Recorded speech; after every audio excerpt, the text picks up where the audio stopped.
All right, folks. Hey, welcome back to the Real Men of Real Estate radio show here on KCAA. I am back, Patrick Franz, the Note Mentor. And guess what? I've got these two great guests on as my guests today on this radio show. And it's Brett Berkey, Rick Allen from paperstack.com. Hey, that's Paperstack with a C, guys, right? How do you spell your website again?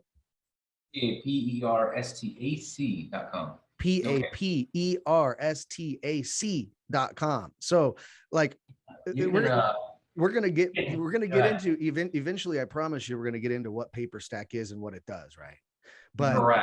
But can you guys tell me why you think that note investing is going to continue to be a wonderful opportunity for us as investors over the next few years? Yes, I mean, I think for one thing, there's always notes that are on the secondary market. So it's when the real estate market's hot, there's always legacy assets, there's always owner finance notes, there's always debt for sale. Mm-hmm. But when it gets really interesting is when there's sort of a downturn, when there's a huge life event or a global event like COVID, and that begins to cause people to start missing out on their payments. And that when there's blood in the streets, when by blood in the streets, when there's a downturn, when there's, hardships, then there's more distressed debt, then trading upticks. And it's a great opportunity to not only buy debt, but to buy it at a deep, deep discount.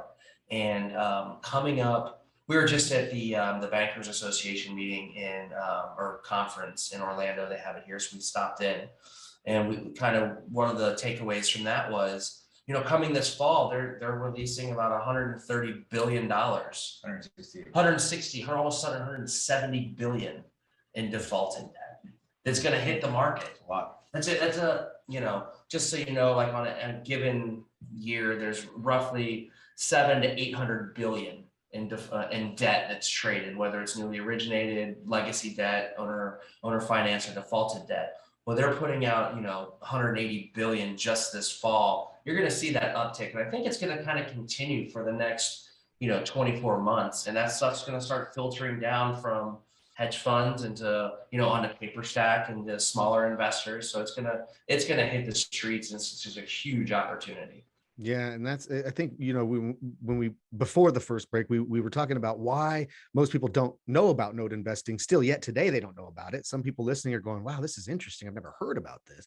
And prior to 2008, when there was a mortgage meltdown crisis in the United States, it was kind of a small club of wealthy individuals, banks and fund managers that could write $100 million check were playing this game because they were trading in what they call pools of these notes, where you're buying 300, 500 notes at a time in one purchase. And your average investor wasn't able to, or it wasn't mainstream back then, at least for a singular investor, like someone listening, to maybe invest $50,000 of their IRA money into a note for better yield than what they're getting in their mutual fund. But that wasn't really available. And it took the mortgage meltdown to happen, right? You said blood in the streets. Well, boy, oh boy, 2007-8, there's some bleeding going on all over the place, but it creates opportunity for people that are in the right place. And if you watch the movie, folks, right, The Big Short with Christian Bale, great movie for movie watchers. But if you want to know about that mortgage meltdown in 08, boy, what a great description of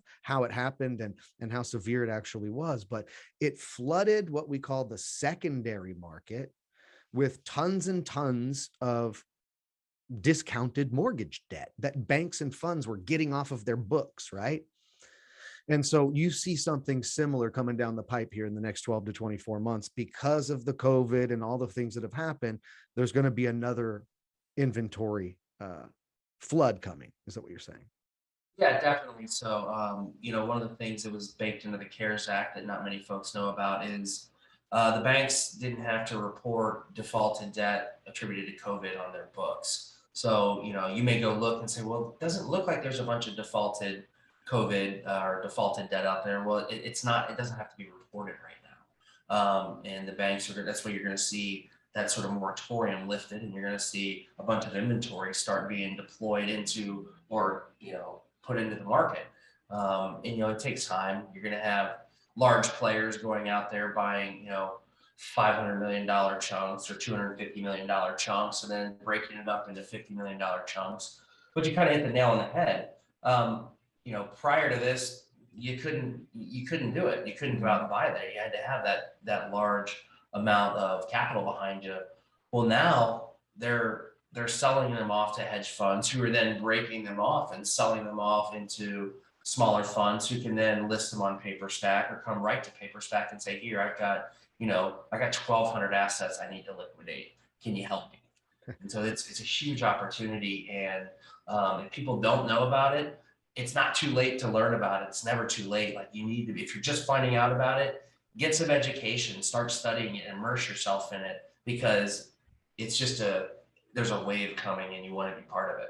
Yeah, absolutely 100%. And you know me pretty well. We go back and that's why my partner and I started the Note Investor University, right? It's because people have to have a good place to come to learn for an affordable price and really get into this, because everybody who's either a stock market investor, a landlord, somebody who is in cryptocurrencies or whatever it may be, you have to know about these discounted mortgage notes. It's something that I think should be a part of everyone's portfolio if you're at all diversifying into anything. So yeah, absolutely. And one of the things that people learn pretty quickly, guys, right? And I'll let Brett chime in on this, right? Because I think Brett, are you newer to the note industry than your partner, right? But here, Oh yeah, yeah, it's what we find out when we're new, because notes are very intriguing when you talk about the good stuff, right? But they're not all rainbows and butterflies. And like you said, it takes a lot of education. One of the things is because the due diligence is one thing, and that's heavy, right? Due diligence is half the battle in this game, but also just the note buying process. For someone who's new to this, it's not like real estate. You talked about a document earlier in the radio show called an assignment of mortgage. People don't even know what that is. But would you agree with me, guys, that for new people coming in, it sounds all like rainbows and butterflies, but when they get into actually pulling the trigger and acquiring a note, going through the due diligence and acquisition process, it can be very overwhelming and very difficult? Yeah, it definitely is. It's one of those things where it's easy if you don't have, an automated workflow engine, which is what PaperStack has. It's easy to miss a step. And I mean, how many times do you see new people on the platform that are coming to buy their first note that actually make it through the transaction because of PaperStack? it's a lot. I mean, that's one of the things that we like about it, is because it's made for people who have never bought a note and people who are very active in notes. It's an automated to-do list, and we've had people that at conferences have come up and said, I was in a transaction, I'd never bought a note before. I saw who I was buying it from once I saw the vesting profile, and I got scared because the guy's a big player. And he's like, I knew if I just follow the steps, I'll make it. And it's great because they're like, hey, I'm getting this at a better price than I would if I would have bought it someplace else. And the hedge fund's like, hey, I'm selling you at a better price because I'm jumping over, a step in the ladder. And so I'm going just to the retail buyer instead of the next person down the waterfall. So that was something we didn't plan for, but it's definitely pretty neat to see. Yeah. That was kind of the reason, guys. That was the reason why you came up with the idea for PaperStack, right?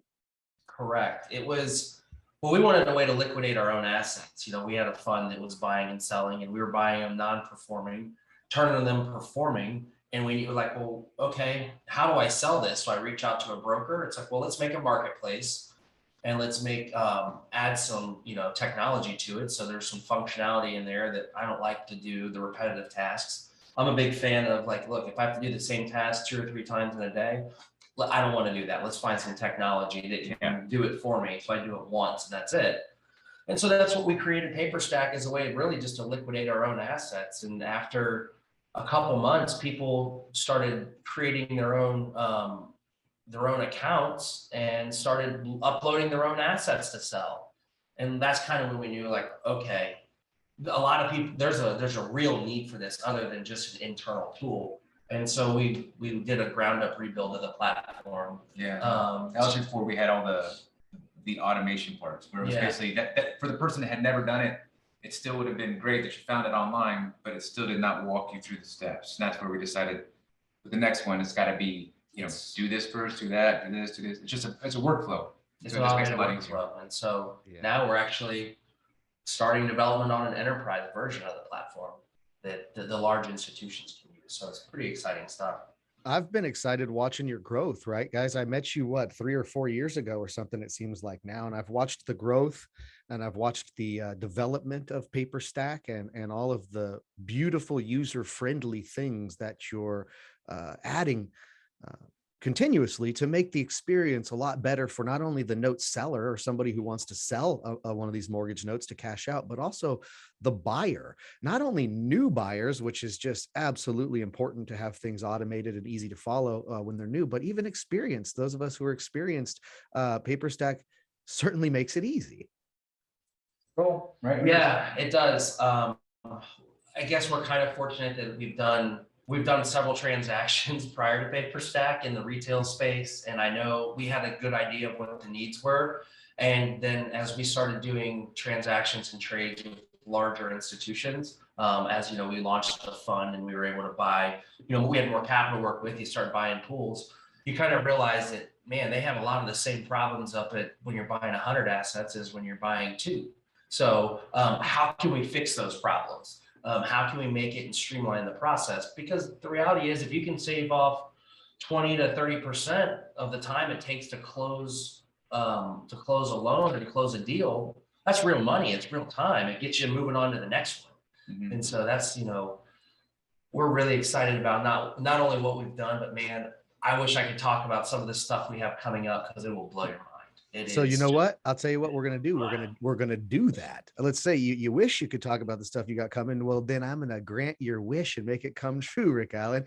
So Brett Berkey, Rick Allen from PaperStack, folks, PAPERSTAC, paperstack.com. And this is a great place where you can go and buy notes. Only after you're educated. So go to the Note Investor University to get that education, and then get on over to PaperStack and buy yourself a note and start learning this investment vehicle. We're going to let you guys talk about what you have coming up. We're going to let you expound upon how this PaperStack is going to be growing and growing. And I'm going to let you do that right after this commercial break. Folks, don't go anywhere. We'll be right back.